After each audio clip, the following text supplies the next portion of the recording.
We have a very interesting panel who is going to discuss 15 minutes of very interesting topic about gender equality. And I would like to invite the moderator first, who is going to introduce you with the other panelists. Please welcome Sandi, Saksena on the stage. So I'd like to invite the two dynamic ladies who are going to be on stage with me and be sharing their thoughts and their ideas and their successes. Please welcome a wonderful lady from Khaimah, Mona. I think we all know her. Our influencer. And I'd like to welcome another dynamic lady whom I've been working with for a long time, Ms. Nousheen Mukhtar. Can I have a big round of applause to her? I can assure you that both my panelists have got some very valuable information to give. And the topic is, of course, very close to everybody's heart. It's all about gender equality, which is something that we've been discussing for a very long time at different forums, panels, conventions, conferences, whatever. So today we're going to look at some personal experiences, because sometimes when we read about what's happening in another country or something like that, we don't relate to that because it's not connected to us. But today we have two people who are going to give us personal experiences. So I'm going to start with Mona. Mona, we all know that the UAE has been at the forefront of gender equality. They've put so many laws and procedures in place which make it very easy for the ladies of the country to come forward, to contribute, to develop themselves and be leaders. So I would like to know from the perspective of family and the social side, your take on gender equality. Bismillah ar-Rahman ar-Rahim. It's a very interesting question, because I was preparing all about the government, how the government gave us the facility to come out and to have the gender equality, but it's a turn now totally for the family, because I will talk about 7 years back, in 2015, when I started a platform called Tajarubi, which means experiences in Arabic, in English. And that was my challenge, because as Arifa said before, that I started with zero experience. I started with zero experience in social media as well. And my family was not agreed 100% to be in a social media because of the cultural and the mindset that they have. Actually, my father passed away when I was 7 years old, and my mother and tribe of women that I have at my home, my sisters, they raised me up, and the mentality that we have, that you have to be covered all the time. So that was a very big challenge to come out. How I convinced my family, especially my mom, who's now, mashallah, 70 years old. I started with the platform by not showing my face in the beginning. So it was, people knows me because of my voice. People knows me because I'm sister of my, like I have sisters who are teachers actually. So they know me that she is Ghazala's sister or Samira's sister. So they didn't know me they didn't know how I look like. So it was a challenge. 6 months, I started to convince my mom that, see, I'm working hard on this, and I want to go to the society and tell them that we can come out with the positive things in our social media, because the impact that they have, that all the social media is a bad, bad community, bad people are coming out, you are you are not sophisticated. So 6 months, I tried my best to convince my mom that I have to come out for the society. And it took me 1 year to set up with my family, with my brothers, with my sisters, to convince them that this platform is, like, I promise you that I will do my best to come out with a positive impact on my family. Especially I was, in the beginning, when I started, I was single.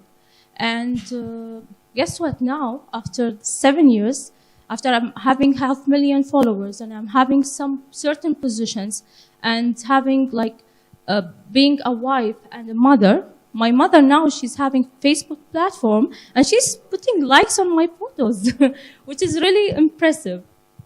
Yeah, I think that's wonderful because everything starts with the home. You can have a lot of things which are there in place by the governments, by social systems and whatever, but unless there is buy-in from the family, unless there's a buy-in from the community that surrounds you, it becomes a big challenge for you to come forward and show your true potential. Correct? Thank you very much for sharing that, Mona.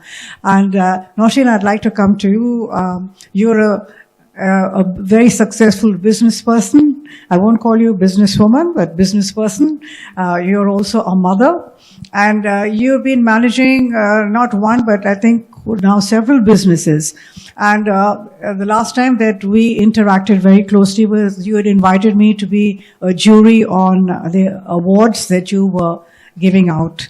And I was very pleased to interview two ladies from Pakistan who are doing their best to change the viewpoint of family members so that their daughters can actually learn things like computer science and other things to take them forward. So would you like to share that with us? Because that's a lot to do with gender equality, and not so much from the policies of the country, but actually the people themselves. Bismillah ar-Rahman ar-Rahim and Assalamu alaikum everybody. Thank you so much, Sandi, for this wonderful question. I'll touch upon this question by answering on two levels. First on a personal and second on a social. So let's begin with the personal level. Yes, I have established 5 companies all on my own.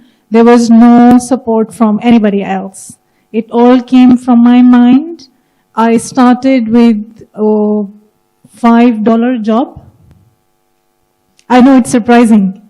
And I have established 5 different businesses till now. 3 of them are running successfully. I closed 2 in 2019 by my own choice. There was no monetary issue there. So yes, success, it doesn't come from outside. What I believe is it lies within you. Within, whether you're a man or a woman, it's inside your mind and it's inside your heart. So if you are able to discover yourself, what was said earlier today, and you know yourself, your strengths and your weaknesses, and you have the courage to build upon them, no matter how small, big, tall, whatsoever you are, you can do that. And when it comes to, on a personal level, the debate, let's call it, about gender equality, I don't believe in that. Because what's a woman without a man? And what's a man without a woman, isn't it? So why we are thinking all the time about equality? I believe this is just one of those stereotypes or cliches that we have acquired because we were socially conditioned to accept and think in that way. So myself as a person, once again, I have never thought of me as a woman only. I have thought of myself as a social being, as a business being, as a learner, as a radical, as a perpetrator, as an initiator, as a challenge setter and challenge acceptor. Somebody who's open completely to accept and to wade through whatsoever comes her way. I was raised by my family to think like that. So it comes to what? Your mindset. If you have the courage to think differently, rise above the norm, you can do it. Whether you're a man or a woman, that doesn't matter. We're all humans. That's my message. Thank you very much. I think that was very well stated. I'd just like to add to that is that when I started working at the age of 44, I had, of course, a lot of different issues that I had to face, and I was inexperienced, and of course I was elderly, and most of my clients were men. So when I would talk about them about investments and financial planning and those things, it was like, who are you to tell me? I know everything. I'm a man. That's okay, fine, I agree you're a man, I can see that. However, I am sharing knowledge. I'm sharing expertise with you. And if that knowledge and expertise can bring about a positive difference in your life, then it doesn't matter if I happen to be female. I am sharing knowledge. So I think if we change our mindset, and this applies to everybody in the room, if you're a mother, if you're a parent, if you're in a person in a position of authority to influence the life of another person, please remember this. We are all individuals. We are all on this earth to do something really spectacular for ourselves. As you said, we are all individuals first. So if you change your mindset, gender equality doesn't become such a big issue. It's a given, right? So we come, I think Nousheen and myself and I suppose people in our audience come from countries where the leadership has put in certain norms. There are certain laws to protect women, to give them an opportunity. However, we all know that reality is very different. And so it's up to us to decide how we are going to take our place in the world, our rightful place in the world as an individual who happens to be female. So, Mona, in closing, would you like to add something to that? Yes, of course. Like, as I said to you, that it's not all about the women. In the early stages of my social media networking, I was having a great push from my family, from my mother and sisters and brother. But there is another side of my life, like it's totally different after 2018, which is my husband. So, like he's from Sharjah, I'm from Khaimah, so two different, cities and having two different mindsets. Especially in Sharjah, that they have that mentality like Khaimah, that women should be at home, kind of. And I was so clear with him in the beginning that I'm a social media influencer and I will never quit my job as a social media influencer, because I reached at that time in my life that I'm starting, and I started to influence many of the ladies out there in Ras Al Khaimah. And I was expecting that he will not accept that, and khalas, I have to accept that I will not get married at that time. But fortunately that he accepted, and he shocked me. And now he's supportive. Like, I'm here since morning and he's with the kids. I have two kids, Ghala and Haya. Ghala, she's 3 years old, and Haya, she's 2. And they are having great time with their father more than me. But yeah, they understand that the mother is always there, but she's working for them. That's what I want to grow for like in their mind. Like, they can do whatever they want, but in a cultural limit, and in a way that they can impact positively on other people. Wonderful. Thank you so much. Nousheen?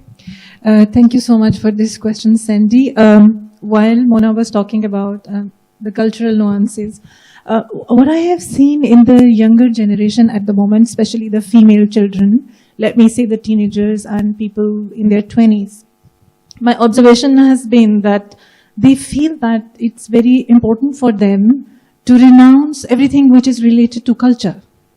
And they feel that the culture is something that is trying to chain them up to some values, right? I want to, since we have a lot of mothers in the room, I want to say this very clearly. I'm also a mother, and I'm raising a male child. We are very privileged that we have our children with us throughout these times when things are not so certain, and a lot of changes are coming in the society as well as economy. What we can do as mother is we must teach our children to accept culture, to adhere to its strengths, to understand its value, and form a value system of our own, which will help us not renounce things that are important, that give us our roots, but to accept them and build our strengths through those roots. This is missing. So when I see on social media people creating a lot of different kinds of content, some of which could be very offensive, I feel that they are misguided. They are understanding gender differences in a very negative way.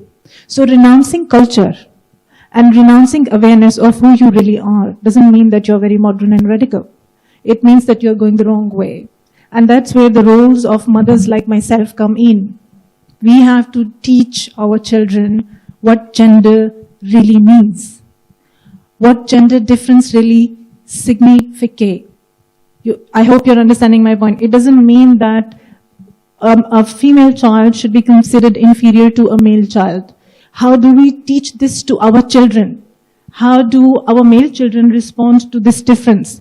How do the female child respond to this difference? That is very important. We are not supposed to build aggression in our female children so that they become not just conscious of their gender, but they start rebelling against it. And they start copying something which is not naturally theirs. We need to control this part. So whatever forums I go to so far that are related to women empowerment and even my own platform, this is a discussion that is not happening.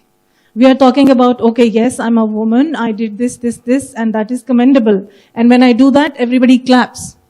What is my next responsibility? What is the next big thing that I have to give to the society? What is my major role as a mother, as somebody who's a trendsetter? I want discussions to be about that. Because that is more important because it determines future. It determines future of nations. And that's where we must stand and educate. Thank you very much for that. Just one thing I would like to add. I know we are running out of time, but don't give excuse to yourself about the rules.